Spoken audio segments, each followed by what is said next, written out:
Welcome to TNPSC study point. இன்றைக்கி நம்ம பார்க்க போகிறது ரொம்ப முக்கியமானது. என்ன அப்படின்னா, நம்ம எல்லாருக்குமே தெரியும், டிஎன்பிஎஸ்சி குரூப் 4 எக்ஸாமுக்கான நோட்டிஃபிகேஷன் வந்தாச்சு. எக்ஸாம் டேட்டு June 9 அப்படின்றதும் தெரியும் இல்லையா? கரெக்டாக எத்தனை நாள் இருக்குன்னு கேட்டால் 129 டேஸ் இருக்குது இன்றைக்கி சேர்க்காம. சரி, ஓகே. இந்த நாட்களை நம்ம எப்படி யூஸ் பண்ண போகிறோம் அப்படிங்கிறது மட்டும்தான் உங்களுடைய வெற்றியை தீர்மானிக்கக்கூடிய ஒரு முக்கியமான ஒரு ஃபேக்டராக இருக்கும். சரி, இந்த 129 நாட்கள் எந்த மாதிரி படித்தா நம்மளுடைய போர்ஷனை ஃபுல்லாக முடிக்க முடியும், சிலபஸை கவர் பண்ண முடியும், எக்ஸாமுக்கு ரெடி ஆக முடியும், இந்த மாதிரி நிறைய கொஷின்ஸ் உங்கள் மைண்டில் நோட்டிஃபிகேஷன் பார்த்ததுலேருந்து ஓடிட்டுருக்கும். ரொம்ப யோசிக்காமல் இருக்கிற டைமை ஒழுங்காக உட்காந்து ரிலாக்ஸ்டாக படிக்க ஆரம்பிச்சிருங்க. அதுதான் உங்களுக்கு நல்லது. ஏன் அப்படின்னா, யோசிச்சுட்டே இருந்தீங்கன்னா எந்த ஒரு விஷயத்தையும் பண்ண முடியாது. ஸோ படிக்க ஆரம்பிச்சிருங்க. எனக்கு தெரிஞ்ச வரைக்கும் இந்த 129 நாட்கள் தாராளமாக போதும் ஒரு எக்ஸாமை கிளியர் பண்ணுறதுக்கு. புதுசாக படித்தாலும் சரி, இல்லை ஆல்ரெடி படித்து வச்சுட்டு ரிவிஷன் பண்ணாலும் சரி, எப்படி இருந்தாலும் சரி, இந்த நாட்கள் தாராளமாக போதும்.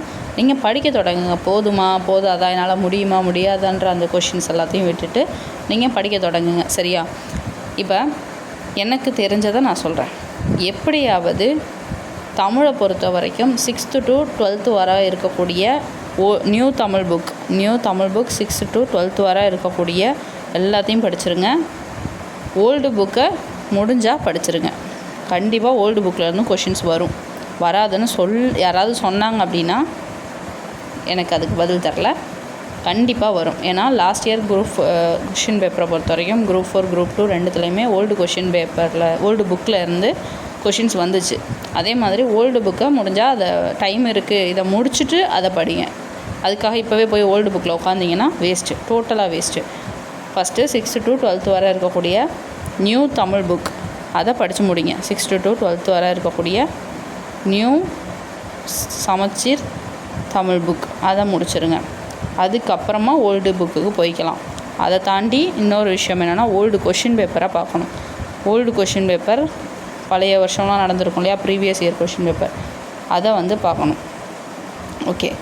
அடுத்தது ஜிகே பொறுத்த வரைக்கும் 6th to 12th வரை இருக்கக்கூடிய சோஷியல் புக்கு, அதாவது சயின்ஸை பொறுத்த வரைக்கும் 6th to 10th வரை போதும். ஜியாகிரஃபியும் 6th to 10th வரை போதும். Balance economics, polity, history, INM இதெல்லாம் 6th to 12th வரை படிக்கணும். ஓகே. சயின்ஸ்லேயுமே சில டாபிக் 12th படிக்கலாம், ஆனால் 10th இஸ் எனஃப் சயின்ஸுக்கு. ஓகேவா?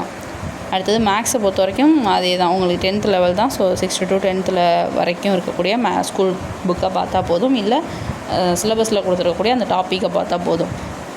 கரண்ட் அஃபேர்ஸை பொறுத்த வரைக்கும் அது எனக்கு தெரிஞ்சு இது எல்லாத்தையும் நான் இப்போ சொன்னேன் இல்லையா, இது எல்லாத்தையும் முடிச்சிட்டிங்க அப்படின்னா அப்புறமா கரண்ட் அஃபேர்ஸ் பார்த்துக்கலாம்.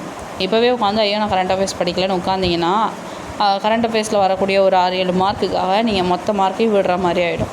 ஸோ ஃபோக்கஸாக தமிழை சரி பண்ணுங்கள். ஏன்னா தமிழோட மார்க் உங்களுக்கு 100 மார்க் இருக்குது.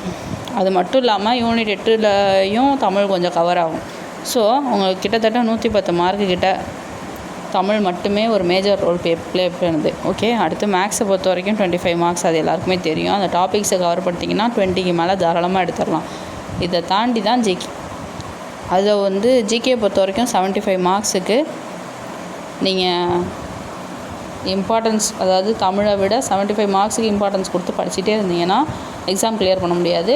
நீங்கள் டெய்லி உள்ள டைமை ஈக்குவலாக பிரிச்சுக்கிட்டு எதுக்கு எவ்வளோ இம்பார்ட்டன்ஸ் கொடுக்கணும், அதிக மார்க் இருக்கக்கூடிய தமிழ், மேக்ஸ் 25 இதெல்லாம் கன்ஃபார்மாக இருக்கும். 75 இந்த ஜிகே மாறும். எப்படி மாறும்? ஐஎன்எம் இருக்குது, பாலிட்டி இருக்குது, ஜியாகிரஃபி இருக்குது, ஹிஸ்ட்ரி இருக்குது, எக்கனாமிக்ஸ் இருக்குது, சயின்ஸ் இருக்குது, இப்படி எல்லாம் கலந்து சிஏ கரண்ட் அஃபேர்ஸ் இருக்குது, எல்லாம் கலந்து தான் இந்த 75 மார்க்ஸ். சும்மா ஏதோ ஒரு சப்ஜெக்ட்டுக்காக இல்லை. சரியா? அப்போ இந்த இதில் இப்போ கை வைக்கணுமான்னு கேட்டால் எனக்கு தெரிஞ்சு ஆல்ரெடி படிச்சிருந்தீங்க அப்படின்னா ரிவிஷன் பண்ணிங்க சைட் பை சைடு. ஃபஸ்ட்டு இந்த தமிழை முடிங்க. தமிழை முடிச்சுட்டு சைட் பை சைட் ஜிகே படிச்சிங்க. ஒரு நாளைக்கு உள்ள டைமை 3 டிவிஷனாக பிரிச்சிங்க. அதிக டைம் தமிழுக்கு கொடுங்க. அப்புறம் மேக்ஸ் டெய்லி ப்ராக்டிஸ் பண்ணுங்கள். இந்த ஜிகேவை தமிழை விட பாதி டைம் வச்சு ஜிகே படிச்சிங்க. அப்போ இன்னிலேருந்து நீங்கள் சீரியஸாக படிக்க ஆரம்பித்து எல்லா டைமையும் யூஸ் பண்ணி படிக்க ஆரம்பித்தா தான் உங்களால் போர்ஷனை ஓரளவுக்கு நெருக்கி இது பண்ண முடியும். இன்னொன்று, சிலபஸ் ஃபுல்லாக முடித்தா தான் ஜாபா அப்படின்லாம் இருக்காதீங்க. உங்களுக்கு ஓரளவுக்கு சிலபஸ் கவர் பண்ணாவே போதும். நம்மளால் வந்து ஒரு 160க்கு மேலே கொஷின்ஸ் வந்து அடிக்க முடியும். ஸோ நான் எல்லாத்தையும் கவர் பண்ணணும் அப்படின்ற மைண்ட் செட்டோடு இருக்காமல், முடிஞ்ச வரை டைமை வேஸ்ட் பண்ணாமல் எக்ஸாமுக்கு தேவையானதை அன்னன்னைக்கு கிடைக்கிற டைம்லலாம் நீங்கள் படிச்சுட்டே இருந்தீங்கன்னா கண்டிப்பாக உங்களுக்கு நல்ல ரிசல்ட் கிடைக்கும். ஓகே, என்னால் முடிஞ்ச வரை நான் வந்து உங்களுக்கு போர்ஷன்ஸ் எல்லாத்தையும் கவர் பண்ணி டெய்லி வீடியோஸ் போட்டுட்ருக்கேன். நீங்கள் படிச்சிட்ருங்க. ஃப்ரீ டைமில் அந்த வீடியோஸை பார்த்துங்க. ஏதாவது டவுட்ஸ் இருக்குது அப்படின்னா கமெண்ட்டில் லீவ் பண்ணுங்கள். நான் அதை பார்த்துட்டு உங்களுக்கு அதுக்கு தேவையானதை நான் கிளியர் பண்ணுறேன். இருக்கக்கூடிய இந்த 4 மாதமும் உட்காந்து படிக்காதீங்க. ஒரு 2-3 மாதத்தில் படிக்கிறத முடிச்சுட்டு கடைசி 1 மந்த்து ரிவிஷனுக்காக வச்சுங்க. வந்து 11th தமிழ் புக் ஸ்டார்ட் பண்ணியிருக்கோம். இதில் ஒவ்வொரு இயலாக கொடுத்துட்ருக்கோம். இதே மாதிரி எல்லா ஸ்கூல் புக்கையும் கொடுத்து முடிச்சுருவோம்.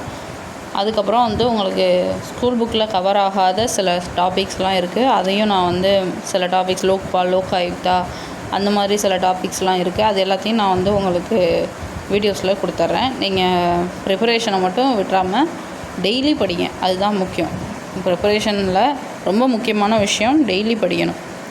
என்றைக்காவது ஒரு நாள் உடம்பு சரியில்லை அப்படின்னா சரி, ஓகே, ஸோ அது ஒன்றும் பெரிய இது கிடையாது. டெய்லி படிங்க. என்றைக்காவது ஒரு நாள் முடியலன்னா அதை காம்பன்சேட் பண்ணிடுங்க அடுத்த நாள். அவ்வளோதான். டெய்லி ஸ்டடி வந்து ரொம்ப ரொம்ப முக்கியமான ஒரு விஷயம். அதை வந்து எதுக்காகவும் சாக்ரிஃபைஸ் பண்ணிடாதீங்க. Okay, thank you.